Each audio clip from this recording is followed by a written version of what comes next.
Você não está velho. Nunca é tarde para recomeçar. A melhor hora era 10 anos atrás, mas a segunda melhor hora é hoje.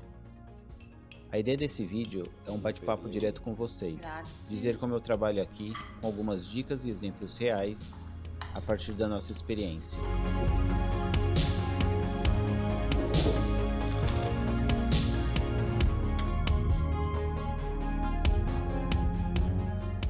Olá, eu sou a Giulia E eu sou o Jean. e hoje a gente vai falar para vocês como é o trabalho aqui em Bergamo, na Itália. Mas não de forma genérica. A ideia é contar como foi na prática com a gente e como é o mercado de trabalho aqui, com os erros e acertos e o que aprendemos no caminho. E claro, também dar algumas dicas. Se você está pensando em vir, acredito que esse vídeo pode te ajudar de alguma forma. E para começar com uma dica, venha já com um objetivo bem claro e uma estratégia montada. Tem um plano A, um plano B, até um plano C. Porque dependendo do que você quer, vão ser caminhos completamente diferentes. E é muito provável que no meio do caminho coisas mudem de rumo. E tá tudo bem, faz parte do processo. Mas é muito importante que você tenha um norte, né? Um guia para te manter focado. No nosso caso, as estratégias foram diferentes para cada um. E foi justamente por isso que deu certo. A minha área é hotelaria e gastronomia e a gente já sabia que seria mais fácil de começar e mais rápido também, porque é uma área de fácil empregabilidade em qualquer lugar do mundo. Mas mesmo assim eu dei um passo para trás de propósito, porque eu queria melhorar o meu italiano, já que na minha profissão lida com o público o tempo todo e sem dominar bem o idioma fica mais difícil. Eu montei a minha estratégia inteira baseada nisso. Eu procurei um emprego que me desse a oportunidade de falar italiano por bastante tempo, assim me forçaria a melhorar muito mais rápido. E claro, paralelo a isso, eu precisava do retorno financeiro em euro rápido, então além do foco em idioma, eu precisava de um emprego quanto antes. Independente da área, o mais importante é sempre estudar o idioma. Se você puder estudar antes de vir, estude. Quando você sabe falar, tudo muda. O trabalho, as relações, a confiança no dia a dia. É outra experiência.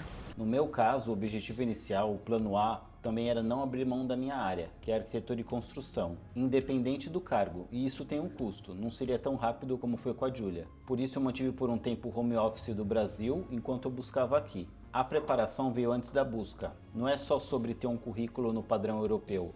Para algumas áreas como a minha, que envolve criatividade, o visual importa. Então eu fiz algo que chamasse a atenção. Eu dediquei bastante tempo no meu portfólio antes mesmo de enviar qualquer currículo. E claro, também dei uma repaginada no LinkedIn. Quando eu terminei o portfólio LinkedIn, eu comecei as buscas. Mas não só pelas plataformas conhecidas. Eu entrei em contato direto com as empresas, inclusive aquelas que não tinham vagas abertas. A maioria das oportunidades não vai estar publicado em lugar nenhum. Elas aparecem dos jeitos mais inusitados. Mas para isso você precisa estar visível e ter algo para apresentar quando acontecer. No começo, evite entrevistas por telefone, prefira sempre pessoalmente. Por telefone, a gente perde expressões e entusiasmo. E cá entre nós brasileiros somos ótimos nisso. Fora que existe o dare delay, que para quem não sabe, é uma comunicação, uma forma de tratamento formal do italiano que não tem no português. Mas pessoalmente tudo flui mais natural, o esforço fica visível mesmo com essas complicações. A minha experiência começou de um jeito que eu não esperava. A gente acabou de chegar em Bergamo, fazia poucos dias. Eu nem tinha começado a mandar currículo. Eu abri o grupo de brasileiros no WhatsApp e aí a última mensagem era: uma colega tem um bar e está procurando um barista com experiência que fale italiano para começar urgente. Ali era uma oportunidade. Na mesma hora eu mandei mensagem no privado falando que eu tinha interesse. No dia seguinte, eu já estava conversando com a proprietária e na semana seguinte eu já estava trabalhando. Com uma semana em Bergamo, eu já estava empregada. Mas eu tenho que dizer, não foi uma boa experiência. Sem contrato, pagamento diário e horas arredondadas sempre para baixo. E além de inúmeras vezes ela não aparecia simplesmente no horário de troca de turno, que era o momento que ela me pagava dos dias anteriores e me liberava para ir embora, me fazendo trabalhar mais, claro, sem me dizer e sem me pagar mais por isso. Eu precisava daquilo, então eu topei, né? E meu primeiro emprego veio de um e-mail que enviei para uma empresa de uma placa que eu vi numa obra. Eu entrei no site deles, vi o que eles faziam e aí eu enviei direto o meu currículo e o link para o portfólio. Sem vaga aberta, sem agência, e eles me chamaram para uma conversa num café, de forma bem descontraída, e deu certo. E como sair daquela situação do primeiro emprego? Bom, foi passando as semanas, 1 mês e meio depois, um cliente meu me chamou e falou: olha, o bar de um amigo meu tá procurando uma barista. Eu, se fosse você, ia lá entregar o currículo. Eu não pensei 2 vezes. Eu passei lá no mesmo dia, falei com os responsáveis e marquei uma entrevista com o proprietário. 1 semana depois, de novo, eu já estava fazendo o teste. Era outro ambiente, outro clima. Poucos dias depois, eles já me deram um contrato determinado de 3 meses. Claro que eu deixei o bar abusivo sem pensar 2 vezes, né? Quando eu estava para vencer o contrato de 3 meses, o proprietário já me ofereceu um contrato indeterminado, que para quem não sabe é tipo um CLT no Brasil, você tem certa estabilidade. E esse tipo de contrato aqui na Itália é ouro, e esse é o meu emprego até hoje. E comigo foi parecido. Ainda no primeiro escritório, eu estava no processo seletivo para uma empresa maior, até que eu recebi a ligação com a aprovação. A vaga era de gerenciamento e execução de obras, e não de desenvolvimento de projetos, que era o que eu estava acostumado, mas eu topei o desafio na hora. Quando eu fui assinar o contrato, eu já descobri que ele era indeterminado. Era uma coisa que eu não esperava e foi uma boa surpresa.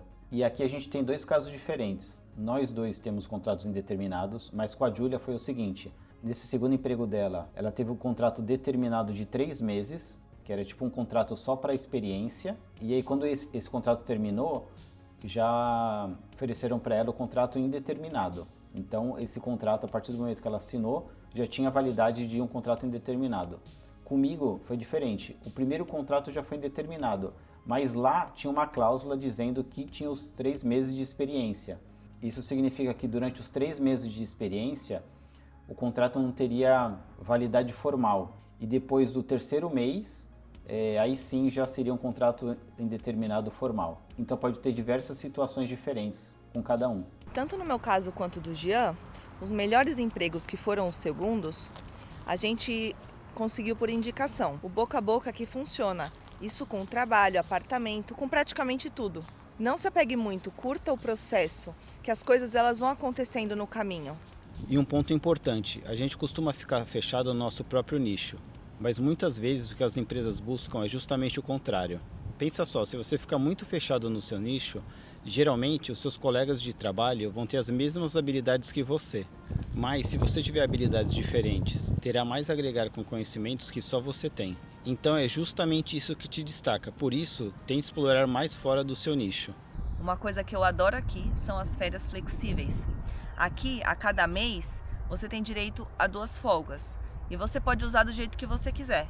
Então, por exemplo, alongar sua folga ou emendar feriado. Isso acaba não cansando tanto, sabe? Então a gente, pouco a pouco, vai tirando e aproveitando o ano. Mas se a pessoa preferir, ela pode juntar todos os dias e tirar um mês. Mas o mais comum é ir tirando aos poucos. E uma coisa curiosa é que nos dias de folga da pessoa não contam as férias. Então se eu pedi para tirar, 7 dias de férias, não conto sábado e domingo. Então são 7 dias trabalhados, úteis, mais sábado e domingo. Isso também acaba alongando.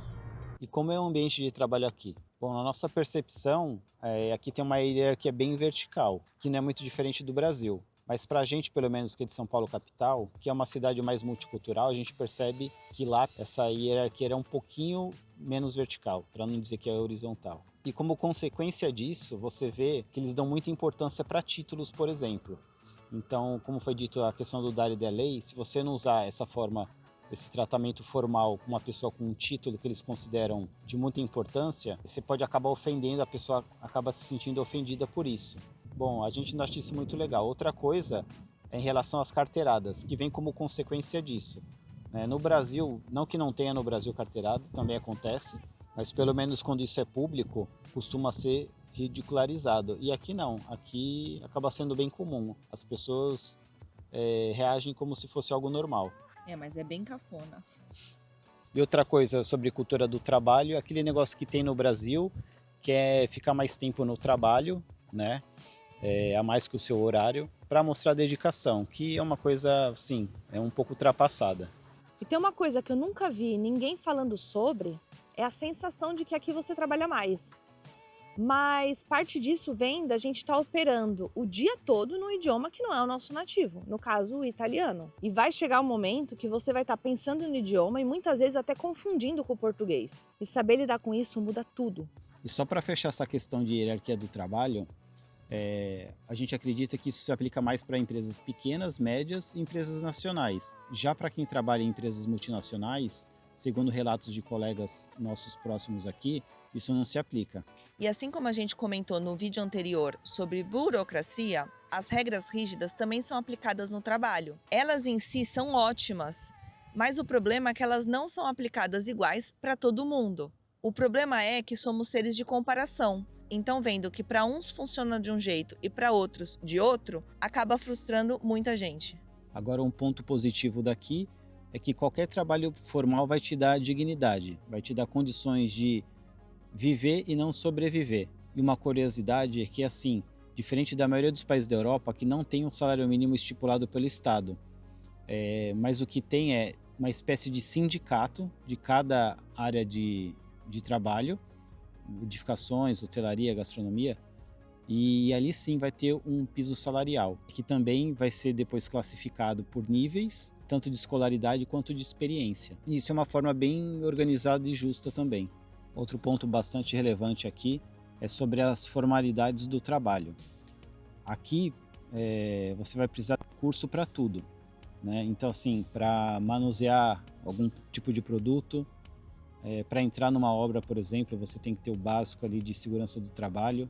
E isso geralmente tem que ser cursos italianos, né? Por mais que você tenha toda a experiência do mundo, você vai precisar de um curso feito aqui.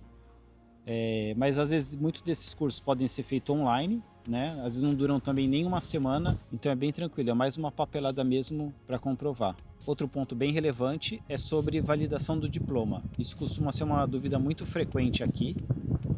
Tem que ser estudado caso a caso, mas uma coisa é certeza, isso não vai te impedir de se empregar aqui.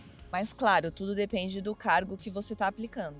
Essa questão sobre o diploma, se você tem condições financeiras e tempo para isso, ok. E o ideal é que isso seja já aplicado do Brasil, porque quem vai avaliar isso para você vai ser o consulado. E no final das contas, quanto menos coisa deixar para resolver estando na Itália, melhor. Quanto mais preparado você já vem do Brasil, menos tempo a gente perde aqui, né? Mas no nosso caso, como exemplo, não foi exigido de nós essa validação do diploma, mas só a apresentação do diploma original mesmo em português. Um ponto que pouca gente fala: trabalho psicológico antes de migrar. Deixe o ego de lado, pelo menos no início. Muitas vezes isso não significa abandonar sua profissão. Significa entender que o primeiro passo pode não ser o cargo dos sonhos. E tá tudo bem, faz parte do processo. Você está conhecendo o território e entendendo como as coisas funcionam. Aqui em Bergamo tem uma vantagem real. O mercado é muito aquecido. Indústria forte, proximidade com Milão e um aeroporto super bem conectado. Não é à toa que em 2024 foi eleita a província com menor taxa de desemprego da Itália. Tem oportunidade de verdade. E para finalizar, o nosso conselho para quem está pensando em vir é: não seja humilde demais a ponto de se vender barato, mas também não chegue com arrogância. Mostre o que você tem, esteja aberto e que quer aprender. Todo mundo aqui está tentando. E qual seria o seu maior desafio pensando em trabalhar fora?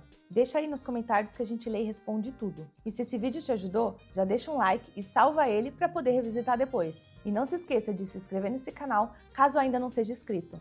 Tchau!